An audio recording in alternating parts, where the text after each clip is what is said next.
Chapter 5, The Ashbringer. The fighting was over and the grim task of clearing away the dead fell to the victorious Arthurians. Vultures were gathering in droves, drawn by the smell of the spilt blood. The blackbirds were circling thickly overhead, eager to devour any carrion that they could find.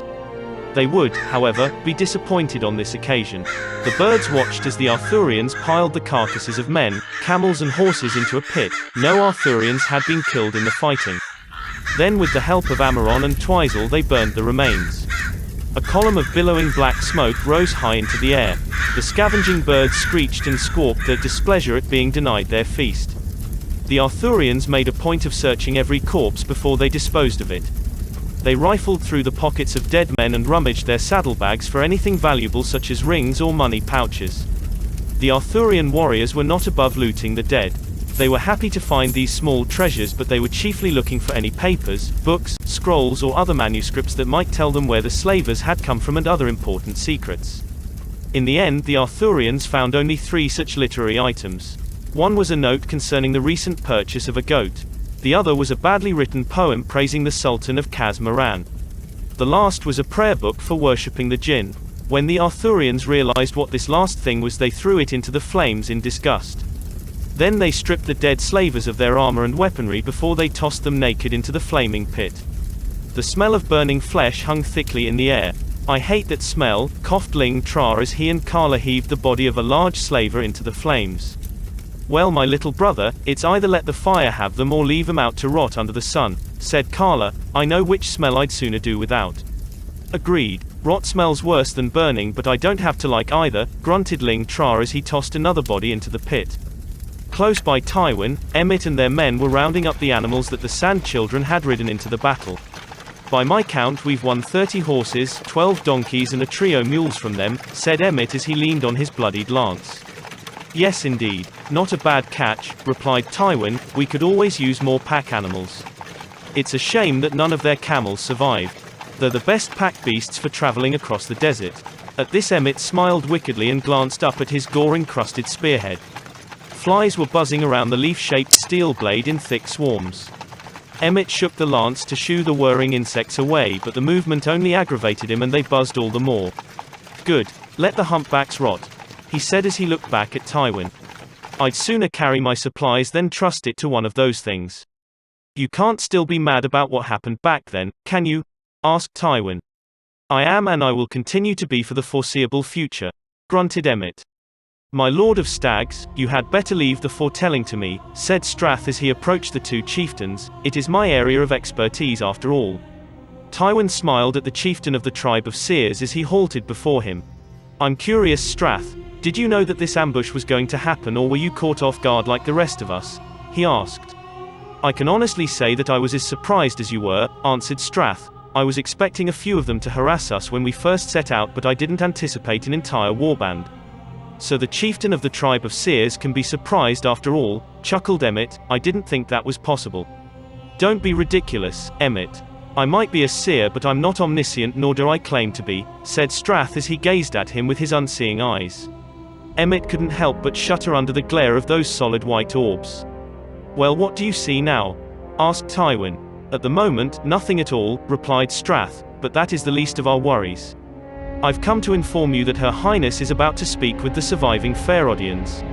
She wants all of you to be there when she puts them to the question." "We will join her presently," said Emmett. Strath nodded and turned away. Then he stopped and hollered over to a couple of Emmett's men who were searching the saddlebags of a slain camel. "Be sure that you don't get any sand mixed in with the meat when you butcher the animal," he called. "Your master will not appreciate it if you spoil his supper for tonight." The men were surprised. They had intended to carve up the humpbacked beast, but they hadn't yet drawn their knives. They gestured in acknowledgement and began skinning the carcass. "How do you know they were going to do that?" asked Emmett. Strath turned to face him and said, "You may hate camels, Emmett, but you love them as well, if only when they are cooked with potatoes and leeks and served with bread and beer." Emmett smiled in amusement as Strath turned away and trudged back towards the gap in the wall. The surviving slavers numbered around 40 men. Their hands were bound in front of them by thick leather cords and their feet were bare. Their shoes had been taken by their captors as both an insult and to dissuade any thought of running into the blisteringly hot desert. It is a well-known fact amongst the desert tribes that without proper footwear a man could very easily burn the soles off his own feet. The men were all kneeling in the sand and their heads were bowed in shame. They had all been disarmed and thoroughly searched for any hidden weapons or secrets. Neither were found by the members of the Einherjar who now stood guard over their prisoners. They formed a ring facing inward around the slavers. They watched them like hungry hawks watching rabbits. At the first sign of trouble they would fall upon the prisoners with their spears and swords and finish what their foes had started. Behind them gathered curious onlookers who wanted to see the children of the sands. Many of the younger Arthurians had never been beyond the protective wall of the sanctuary and had never encountered the people who had once enslaved theirs. Little boys and girls poked their heads past the ring of guardsmen and stared at the sullen swarthy faces of the captured men.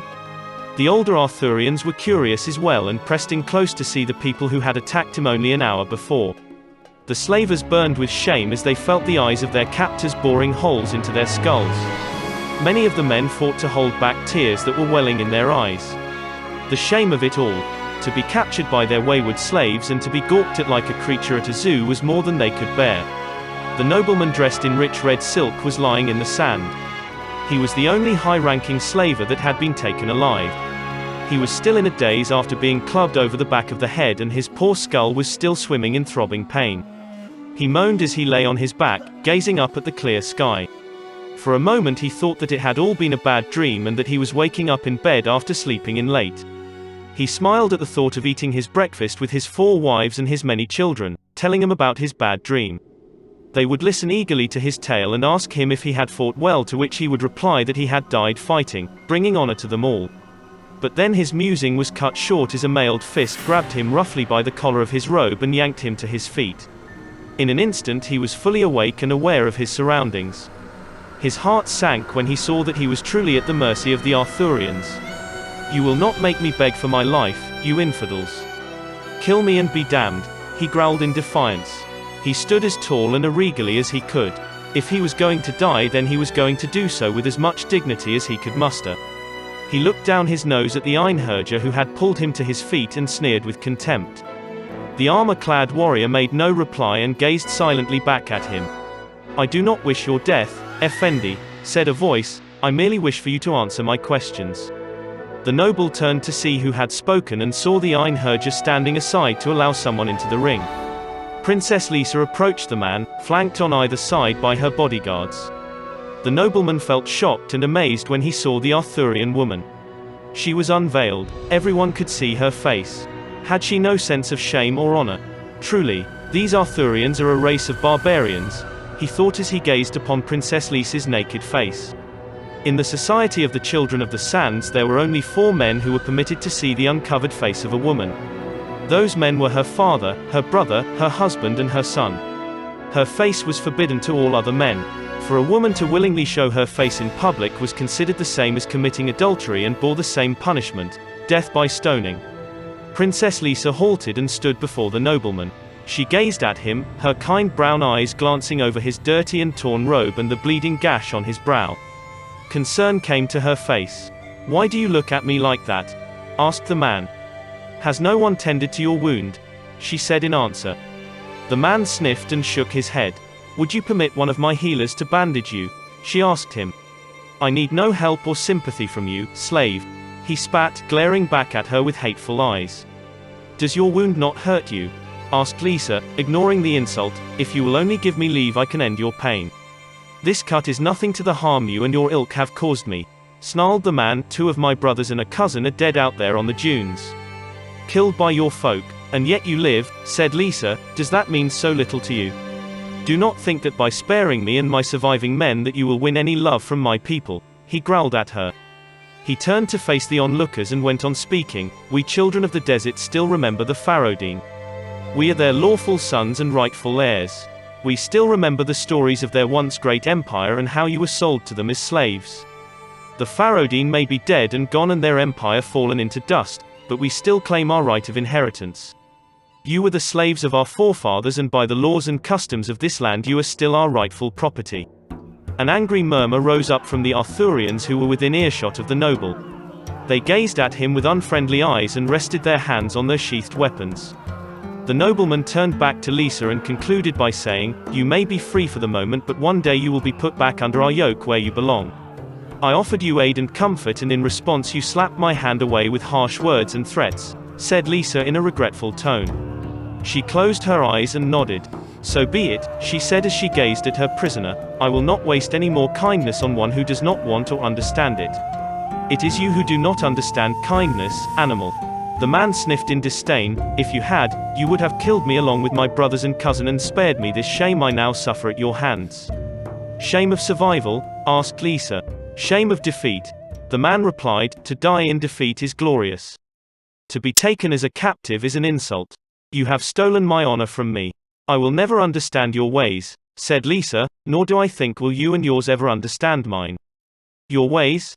The man laughed. "Your ways are those of barbarians and savages. Many among my people could say the same of you and your folk," replied Lisa, "but enough talk of such things. I want to know where you and your warband came from and what you were doing out here. Were you waiting for us or were you simply passing by?" At this the nobleman gazed at Lisa for a long moment before he answered her. "We did not know that you and your people were coming out of the pen until we heard the rumble of your great stone doors and felt the ground tremble under our feet. When we realized what was happening, we then set out to avenge ourselves upon you. I did not believe that you could fend off a sudden assault if we attacked in force. Alas, I was wrong. And you have paid the price for your misjudgment," said Lisa. "Surely you should have known by now after all these long centuries and millennia. No one who assails the strong place of my people can survive our reply. My people and I have sat atop our high mountain walls for thousands of years, ready to throw down all those who have dared to climb up to attack us. While we dwelt within the walls we were safe. And yet your gates are open now," said the nobleman. "Your walls are breached. My band may have failed to gain entry into your holding pen, but others will come. Hundreds of bands, thousands of my brethren, an unending tide is about to drown you and your people in a flood of tears and blood. Look on me and weep, Lisa of Arthuria. Your stronghold is open and your sanctuary is, at long last, destroyed." "Then it is a good thing that I no longer have need of it," replied Lisa. The man blinked in confusion. "What do you mean?" he asked. "My people and I are leaving the sanctuary and the endless sands forever," answered Lisa. "Our long exile is now at an end. We are going home to our rightful place in the world. We are returning to Arthuria." The man gaped at her in stunned silence. This couldn't be true. From what the nobleman knew about the Arthurians, they were forbidden from returning to their ancestral homeland. They had been banished by their god king, and only his word of command could lift the ban on them. Lisa continued speaking. "Today's battle is, I hope, the last which shall be fought between your people and mine. I do not wish to fight you anymore. Thus far we have only fended off your raiding parties and spies. We have not attacked you as an aggressor but as defenders with our back against the wall." "Liar!" cried the man, his face warping into a visage of wrath and rage. "You lie. You attacked us. You murdered us. You slew us in our beds and burned our tents while we slept." "My people have done no such thing to you," said Lisa in a calm voice. "We fought you on the field of battle with honor. We do not creep into bedchambers and strike in the dark." "Yes you have," countered the man as he pointed an accusing finger at her. "Last night you unleashed a demon upon my men. It burned my camp to the ground along with all the other camps as well. It roasted men alive and butchered them for sport, flaying them to pieces. It destroyed everything and everyone it laid eyes upon. I can still hear the screams of my followers ringing in my ears and the laughter of the thing." The nobleman went pale as he recalled the events, his eyes filling steadily with horror. He continued speaking, his voice trembling with emotion. It sang as it slew. It strode through the tents and killed my men. It struck him down with the greatest of ease and sang as it did so. I saw it, and it saw me. It looked at me with flaming eyes. It regarded me the way a cat regards a mouse. I ran. I fled out of the camp. I barely escaped with my life." He said in a low whisper. "Many more were not so fortunate. I lost 9/10 of my men last night. Fire consumed them all. Fire leapt from its fingertips as it walked through my camp. Its eyes were burning, burning, always burning." Lisa did her best to conceal it, but the words of the slaver troubled her greatly. She recalled the events of the night before, the wall guards encountering a black shape that disappeared into the night, the music that came from everywhere and nowhere at once, and the fire leaping high from the slaver camps when the unearthly music reached its climax. The creature had stalked Myra through the darkness and had fled from the Einherjar when it had been discovered. But then Lisa realized something. The man in black hadn't harmed Myra when he had had a chance to do so, and he hadn't done anything to her people either. The only hostile actions that he had taken had been against the slavers. If the nobleman was telling the truth that he had indeed lost almost all of his followers in the blaze, what would he have been capable of if his force had remained intact? Even with only a tenth of his men, he had still given her warriors a good fight. Would he have been able to force his way into the sanctuary before her troops could stop him? The idea made her shudder. But if that was the case, then was this mysterious black-clad figure on her side? The nobleman gazed blankly as he relived the nightmarish event in his mind. Even though the creature had been in the shape of a man, he knew beyond a shadow of a doubt that it had been a demon. What else could it have possibly been? The horror of the flaming night consumed the slaver. As he stared off into space, he could hear the thing's voice ringing in his ears. It had laughed and roared and sang as it slaughtered the others. He had escaped it, or had it simply let him go? In any case, the man of the desert knew that he was condemned to relive the event in his nightmares for the rest of his life. Slowly he turned his unfocused eyes upon the Arthurian harlot. In an instant all his wrath and rage broiled to life in his chest. He cried out in pure fury and lunged towards Lisa, his hands outstretched. He didn't get more than a single step before he was smashed in the face by a metal shield. Captain Dowras stood between him and Princess Lisa. The nobleman staggered back, his hands holding his badly bleeding nose. Dowras closed the short distance between himself and the nobleman and bashed him to the ground with his shield. The other slavers cried in protest and jumped to their feet to defend their master. In response, the Einherjar leveled their spears and prepared to annihilate their captives. All this took place in mere seconds. Dowras drew out his ulfbert and stood over the downed man, his keen blade held menacingly over his helmed head. One word of command from Lisa and he would let it fall. The other Einherjar were also waiting for the command to kill the remaining prisoners. But the order never came. A tense silence hung in the air for a few breathless moments. With a slight wave of her hand, Lisa called off her warriors. Dowras sheathed his weapon and took a step back from the nobleman, tapping his scabbard as he did so. "I can still kill you. Don't forget that," was the meaning for this. The lead slaver propped himself up on his elbows and gazed up at the master of the Einherjar guard. He could see the lethal warning and the cold conviction in the Arthurian's black eyes. It gave him pause. Slowly he rose to his feet and gazed at Lisa. "You must forgive my captain for breaking your nose," she said to him in a calm and regal tone, "but when you lunged at me you were lucky not to get a sword through your heart." "I do not forgive him." The slaver spat as he wiped his blood on the back of his sleeve. "And I do not forgive you either. You are not worthy of forgiveness. Not from me, not from my people, and most certainly not from the gods." "Why should I want forgiveness from your desert gods?" asked Lisa. "You are a witch who consorts with demons of darkness and devils from the underworld," growled the nobleman. "You are in league with the forces of hell itself." All of the Arthurians who heard this shouted angrily in protest. The slaver glanced past the ring of soldiers at the mobbing people. He had struck a nerve and he knew it. He was fully aware that the Arthurians were a very religious people and were quick to anger whenever their faith was called into question. He had insulted him and he had meant to do so. He smiled sneeringly at them before turning back towards Lisa. "Lisa, daughter of Moribund, queen of Arthuria, I denounce thee as a witch," he cried, thrusting an accusing finger at her. The howls of indigent protests that arose from the enraged Arthurians was indescribable. Dozens upon dozens of men tried to force their way past the Einherjar to throttle the slaver. The royal guard, however, held their ground and would not let them pass, although they themselves wanted to exact bloody revenge on their princess's behalf. Lisa stood placid and silent as her people roared. The nobleman looked pleased with himself for getting such a rise out of the savages as he sneered hatefully at them. The Einherjar strained to keep the people back while simultaneously fighting the urge to kill the lead slaver themselves. The air was filled with a cacophony of shouting, but then silence fell when Princess Lisa raised up her hand. The outcries died down. The people stopped pressing against the Einherjar and listened. "My lord," she began, her voice as calm and as regal as ever, "I categorically deny ever consorting with witches, warlocks, necromancers or any other black magician. I am not a witch. I have no need for the dark powers and black arts. Their use is forbidden among my people.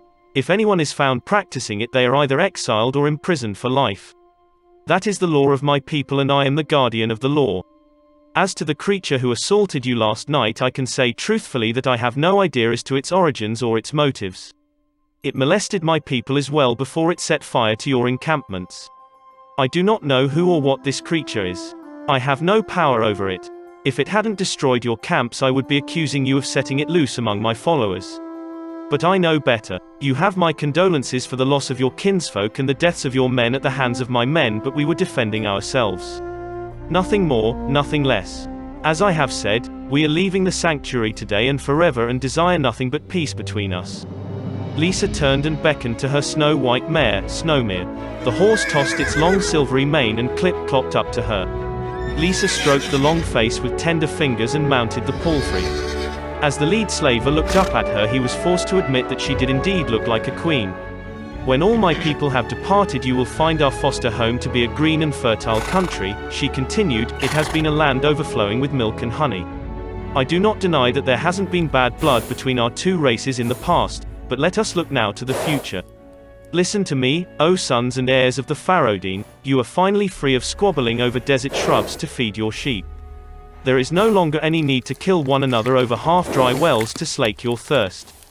I bestow the sanctuary of the Arthurian people unto the children of the sands as a werrigid for all the troubles that we have both directly and indirectly caused you over the long years.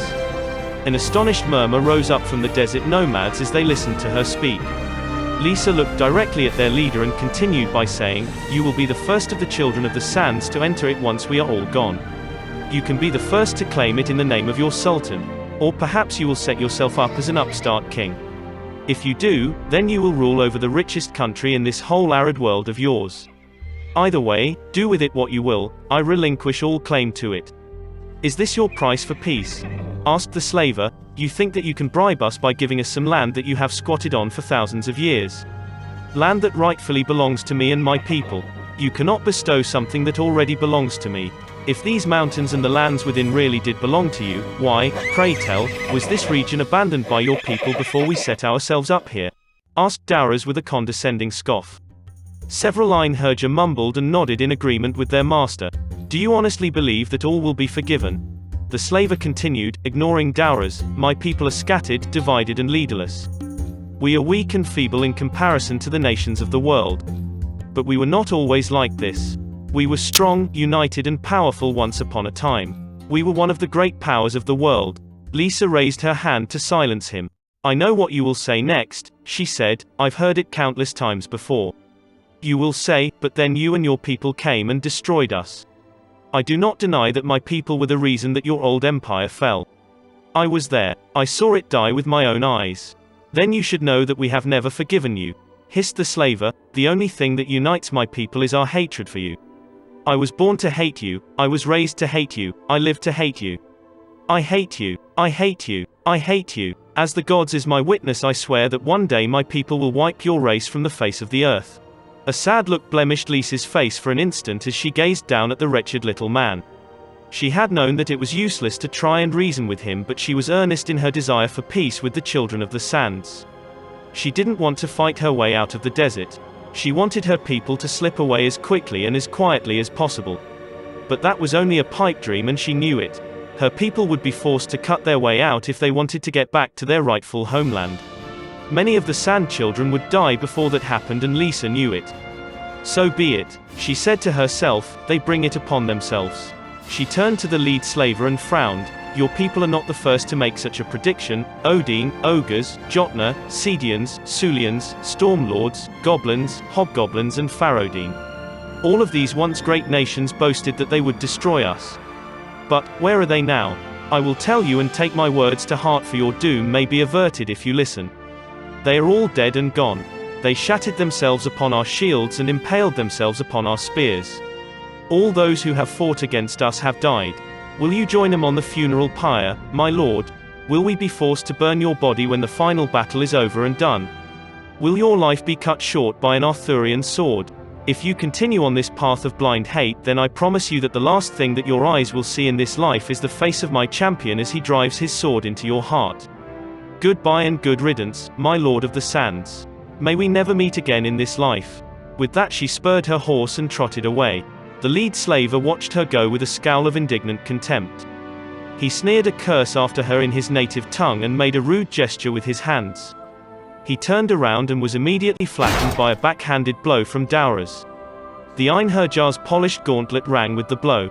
"Be grateful that my men and I are under orders not to kill you," he growled, "or else by heaven I swear I would have gutted you for your insults you made just now." The slaver spat out a mouthful of blood and gazed up at the Arthurian. "Perhaps you'll get the chance to make good your threat," he sneered as he picked himself up off the ground. "Perhaps," said Dowras as he glared at the man, "but for now I have more important matters to deal with than you." He turned about and walked over to his horse and mounted it. The Einherjar who surrounded the prisoners moved to follow their master. The other Arthurians who had looked on while their princess had questioned the slavers were already moving out onto the desert. "My name is Altara Mustafa, Arthurian. I am of the house of the last king of the Farodin. I have a legitimate claim over you and your people," cried the leader of the slavers. "You'll do well to remember that before the end." "And my name is Dowras Jarlson, Farodin," answered the master of the Einherjar guard. He sat tall and proud in the saddle as he turned his silver-grey horse around to face Altara Mustafa. "I am of the tribe of crows and of the house of Arthur and Ara's youngest son, Raven the Crowfeather. I am the captain of the royal guard, the loyal servant to the heirs to the Arthurian throne. I have slain ogres, goblins and trolls in scores of hundreds and thousands. I am the wielder of the famed sword foe Reva, forged from a star that fell from the heavens. I am one of the greatest warriors my people have ever known. And yet, for all my fame and pedigrees, I am pestered by an annoying hanger-on whose family line was broken 1,000 generations ago. Whatever claim your people had over mine was shattered when your old empire fell. We are free, we were born free, we live free and we shall die free. Be grateful, Altara Mustafa, be grateful that soon you shall be rid of us as we are grateful that we shall soon be rid of you." Dowras spurred his steed and rode after Princess Lisa. The Einherjar had formed up into ranks while their lord had been talking and were now ready to resume their march northwards. With a blast from a horn and a shout of command they were off, marching in step to the beat of a drum. Company standards and regimental banners were borne before the armor-clad men. The flags flapped in the hot breeze that blew off the dunes. Altara Mustafa snarled as he watched the Arthurians march into the desert. His hatred for their kind blackened his heart and darkened his face. They were his. They were all his by right. They all legally belonged to him. And yet there they went and he was powerless to stop them. They were off to their faraway homeland across the accursed Sundering Sea, a sea that none of his people could cross. The Arthurians marched without a worry or a care. In fact, as they moved past him, Altara saw the joy written on their faces. From the oldest greybeard to the youngest child, the elation was impossible to miss. The joy sickened him beyond words. "You will rue this day," he cried. The ground suddenly shook violently under his feet. "Shut up!" thundered a bellowing voice from behind him. Half of Altara's men cried out and fainted in pure fright. He turned around just in time to see Amaron stepping over him. The great grey dragon rumbled as he followed the Arthurians. Twizel trailed closely behind her brother. She too stepped over the bewildered slavers as easily as a person steps over a low hedge. She looked back at the swarthy men and bared her white teeth at them. Her youngster stood atop her back. He flapped his green wings out to their full span, flexed his curved claws and screamed a warning roar at them. The slavers, the ones who hadn't fainted at least, gawped in terrified disbelief at the three dragons as they marched alongside the Arthurians. "Gods have mercy upon us," cried one of the slavers.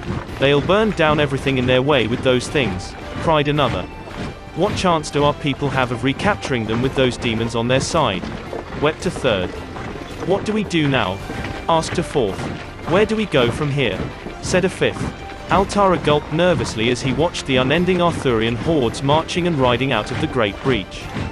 He turned to his men with a pale look of resignation on his face. "We'll wait here," he said, "we'll wait here until the slaves are all out of the pen. Once that happens we'll go inside and find water. We won't survive out on the dunes without full skins. And then, what do we do then?" asked his men. "Then I'll think of something," said Altara Mustafa. It was several days until the ceaseless stream of Arthurians finally ended and the children of the sands were at last able to enter the sanctuary. What they found within its high mountain walls boggled their minds and filled them with awe. But their story is a tale for another time.